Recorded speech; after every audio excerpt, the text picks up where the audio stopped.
Hey team, it's David here with LT3 Strategy. Today's video, we're going to talk about the 5 lead generation strategies that'll help you grow your business. And perhaps more importantly, how do you choose which one that you need to focus on right now based on where your business is today? Before we jump into it though, I want to talk a little bit about why we're covering this. I've had so many conversations with home service pros, contractors, other business owners who just recognize that lead generation is the lifeblood for their business. It's so crucial, and yet at the same time can cause so much frustration. There's so many things to try, so many different ways and methods and strategies and tactics that just get thrown out there, and it can be really overwhelming and really kind of frustrating if any of them or any one of them or even all of them aren't working in the ways that they should. So I want to be able to take these next few minutes to really help unpack and also simplify and streamline really the 5 key categories of ways you might grow your business through generating leads. And then again, like I said, give you some easy ways to identify which ones make sense. So with that said, let's jump on in and talk about how you can do this. So once you have full control over your leads and your lead flow, everything else starts to fall into place a little bit. So let's jump in and get started.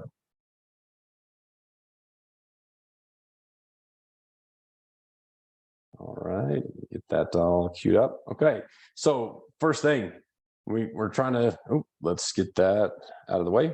All right, cool. So let's talk about the first strategy, number 1.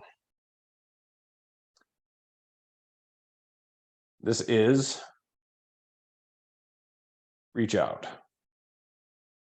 Okay, and actually before I even get into the rest of these 5, I should take a quick minute to give proper credit to a man, Alex Ramosi, who in a recent interview kind of outlaid some of these 5 strategies, at least in a conceptual level. But today we're going to dive deeper into how you can actually apply them and how you can make those selections and really what is included in each of these 5. So I want to make sure I give credit where it's due. Alex is a smart guy and love what I've learned from him, but I'm going to try and bring it to you a little bit differently and with a little more context. So number 1, it's reaching out to customers.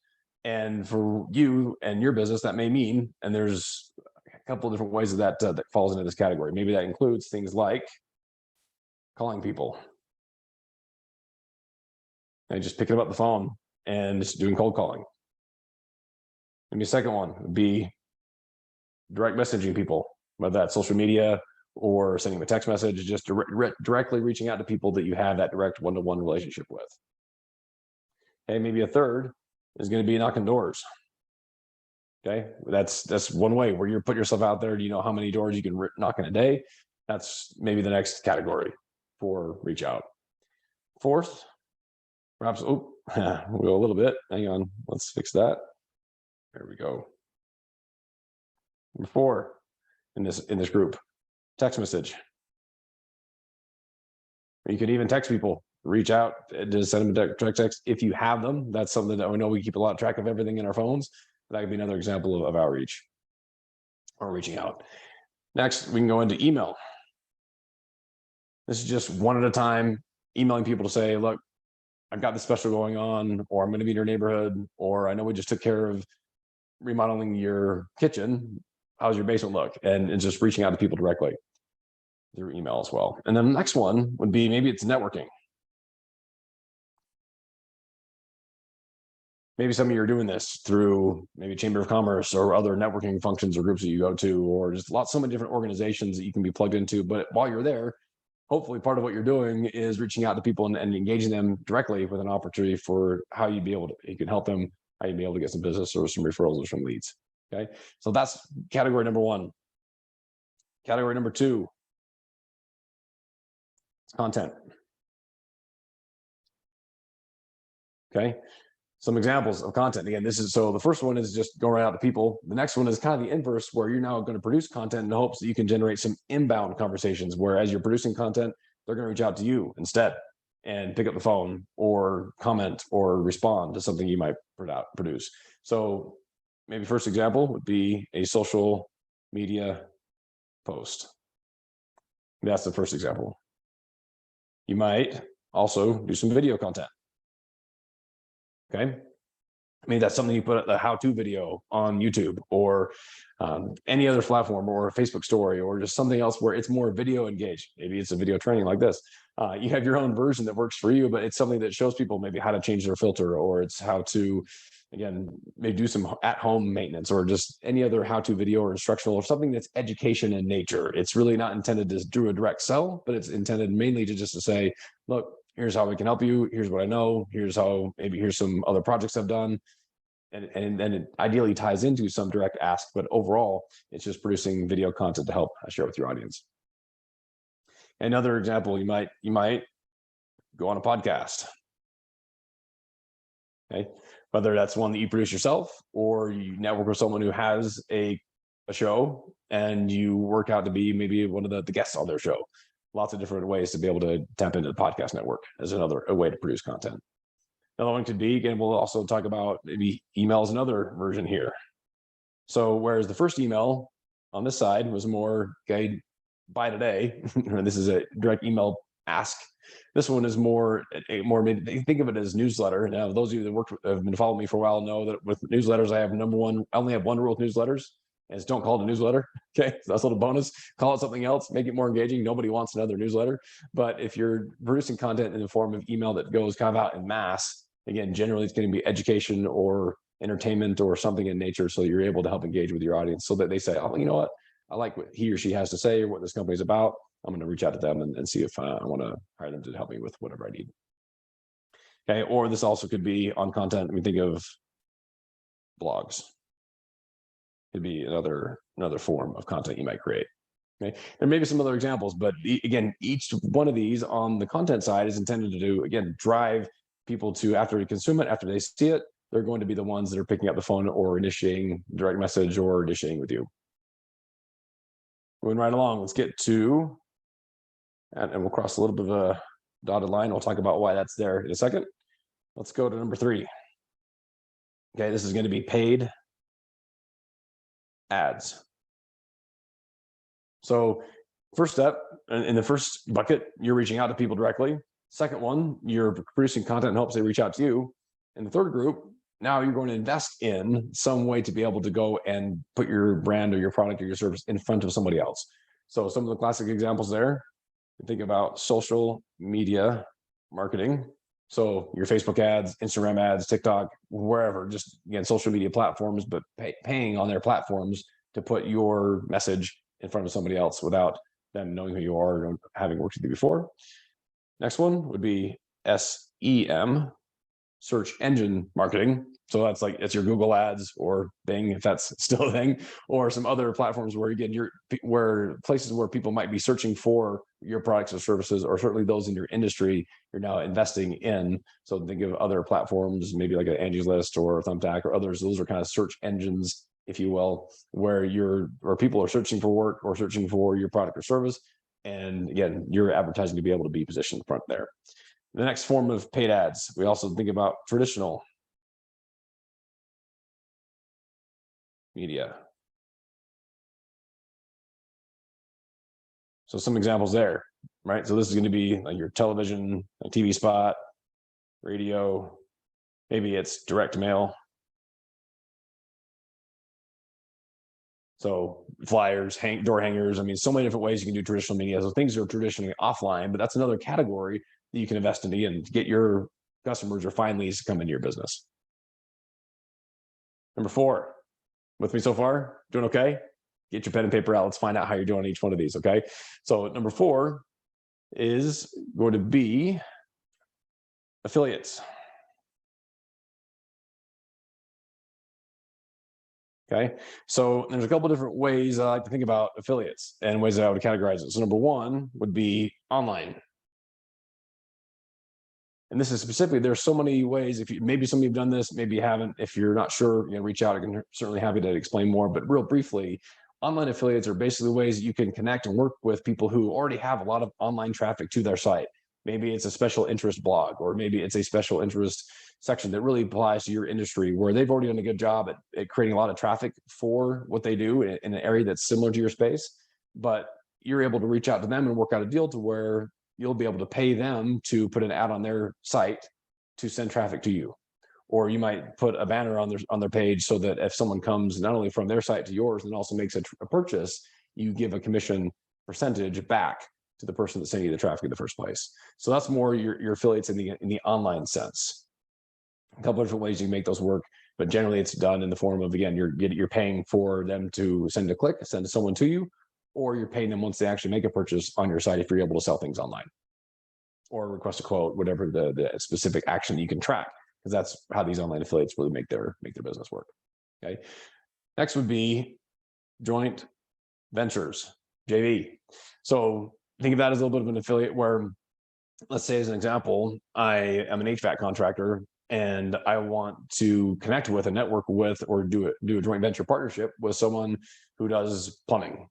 So that as someone's out doing a plumbing job, if they notice that they could use some HVAC help, then they refer me. And as a result, they get some kind of coupon tracker or some way to be able to, the way that we can know that's where they came from. And I'll give that person who sent me the referral back some kind of percentage off or some cut of the deal. So there's some kind of, again, it's an agreement that allows you to monetize other people's traffic or other people's work and referrals they send you, but it allows you to get your kind of the preferred one. So that's more of a joint venture style of partnership. So many ways to structure those. We can talk about another time some different examples, but that's just conceptually how that works. So you think about joint ventures as another way you may be able to pursue and you can get these in place. And then another one, it's kind of become a little more popular lately, but I guess I had someone we were talking about this with some of my clients earlier. So, well, wait a minute, where do influencers fit? This would be the group. So this is just maybe another way, to where you might work with some influencers, if that makes sense in your space. It's kind of a little bit of a dovetail with the online affiliates, but some of them, they're not necessarily working on percentages. Ideally, they should, in my opinion, but others may do it where they just want to do a fixed product placement or a fixed promotion. So it's a little bit of a different game because it's not always tied to directly traffic they sent or number of purchases that were made, depending on how they do it, depending on which one you're talking to. So that would just be another example of someone who fits in that affiliate category. So those are the 4 categories we've talked about so far: reach out, content, paid ads, and affiliates. Now we'll do one more line across and we'll talk about why we're doing that in just a second. But here, let's talk about number 5. This would be your existing or past customers. Let's clean that one up just a little bit. There we go. Trying to go quick. That's a little bit better. Okay, you can follow the handwriting at home. Okay, so these are your customers. Yeah, so when it comes to your customers, there's really kind of 2 ways we can think about your customers as a source for generating new business or new leads. Most commonly, that's going to be in the form of referrals that they send you. But then the second category, it's a little bit similar, but also a little bit different, would be a referral program.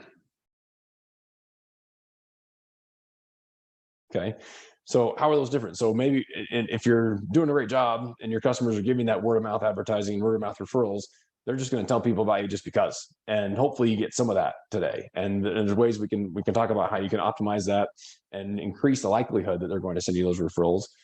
But a little bit different is if you actually create a referral program to where, hey, look, if you just finished doing an install at someone's house, and you leave them with a couple different coupons that they can pass out to their neighbors. And if one of their neighbors brings it in and decides to get their free tune-up or their $25 off or their whatever that is, it's on the coupon, not only do you give the deal to the neighbor, but you also give something back to the customer that handed them out in the first place. So again, a little bit of investment there, but that's a little bit of a different way where you can get referrals organically, which again, you should always try and get some number of those, but you can also launch something that's a little more different where it's a referral program. Again, countless ways to define those programs. Now let's do a little bit of a recap. Okay, we've got 5 different buckets, and and now how do we try and decide and think about which one or where do we put our focus? Because if you think about the most successful brands or companies, and let me just stop this for just a second. If you think about some of the more established and multi-million-dollar companies, they're likely doing some form or fashion of all 5 of these. Okay, and that's really the goal, is to get to the point where you have so many different ways you're able to attract leads, find new customers, that it's going to allow you to continue to grow and scale and reach the level of impact that you want. But until it's realistic for you, based on your company and your size, to be able to implement all 5, and maybe some of you are, we can talk about. I'd love to know which ones, those of you that are doing all 5, and how well each one of those is working. But If you're not doing all five for a lot of reasons, because you're not quite at that stage, then how do you choose? And how do you really identify which ones make sense for you today? And that's what we're going to talk about next. I know that's part of why we're here. So let's jump into, let's get back over to the screen share. Here we go. Okay. So as you look through this, how do you choose? Well, it has a lot to do with your cash flow or your budget. Here's why. This first group, above this first outline, groups 1 or 2, you can do these either with money and invest in them, either time, resources, or energy, or you can also do it without any money. So if you have zero marketing budget, or if your current marketing budget is zero, or it's just, if you have no more, you can add. These are different things you can do without any actual cash outlay. That's not the case when you jump into this group. Okay, there's only going to be some level of cash outlay that's required. It becomes that much more crucial once you move into these categories, buckets 3 or bucket 4, that you're able to say, well, you're tracking it well enough to know what is the return on the investment that I'm getting, because these are really to play here, you got to pay. And if you are, then it just becomes a question of, again, like I said, what's your ROI or return on ad spend, or ROI or ROAS. Okay, so that's maybe one way you can kind of decide, all right, which one do I focus on? Or if I am playing in these third and fourth buckets, then we want to make sure that you're evaluating each of the tactics that you're using to be able to help make sure that you're using even buckets 1 and 2 to help improve the return you're getting on buckets 3 and 4. What about number 5? So just like you might expect for group 5, this is one that you can do it without having to spend any money. And this one is where there maybe is a little bit of dollars required for investing in a referral program. You can decide, again, based on where you're at, what your cash outlay is, what your cost is to acquire a customer, what your cost is to require a lead. How do you pencil that so you can feel comfortable with designing something that makes sense? Okay. Other key distinction I want you that it's important to make, and this is another thing, again, I'll give a little bit of credit to Alex for really kind of helping us understand how to prioritize and leverage each of these 5 buckets. The thing that's really key and why we put number 5 at the bottom is that each of these first 4, okay, reaching out to customers, posting content, running paid ads, or having affiliate relationships, each one of these first 4 has a very linear relationship with how many leads or how many customers you're going to get from it. Okay, so it's really just a question of volume, meaning the more I do, if this is frequency, and there's just how often I'm doing these things, and this is how much time. Okay, just the more you increase how often you're doing these or how much time you spend in it over time, the more you're going to get out of it. So I know that if I'm currently only making, as an example, 10 phone calls, then I should know how many leads or how many customers I should get. If I'm going to knock 20 doors, I should know how many leads or sales I'm going to get. It's very linear and based on your current business. So I would invite you to think about, as you're looking through these strategies, what does that math look like for you? What do you know how many messages you need to send to be able to get the leads you need, or the number of sales that you need for your business to grow? Do you know how many leads you're getting from any content you produce? If you're spending money on ads, okay, what's your current return on that? If you're spending money with affiliates, again, what's that volume look like? And just by as you refine each one of these, as you get better at them and as they improve with your business, the more you spend, again, it's just the more often you do it, it's very linear in how it's going to get you the return as you know how each of these play out. There's difference with number 5. Reason why I love number 5 so much is it's not linear. Okay, it's geometric. This is the hockey stick. Okay, and why is that? Because, as we know, if you do a really good job with one customer, they then maybe tell 2 people, or then maybe tell 2 people, and you can see how this is going to get us. 1 becomes 2, because 1 becomes 2, becomes 4, becomes 8, and I've run out of fingers. So you kind of get the idea. Okay, so this is something where if there's nothing else that you take away from this, I want to make sure that I encourage you to know that it is so crucial that we nail number 5.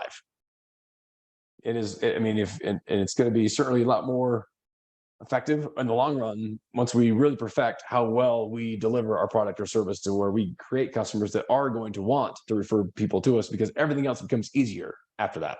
Everything else is a bit more, again, of a linear numbers game, which we can get into, but the one that's going to get you the quickest and the fastest and biggest return is by really nailing your customer experience and making sure that you do just a great job and make it easy for them to send you referrals.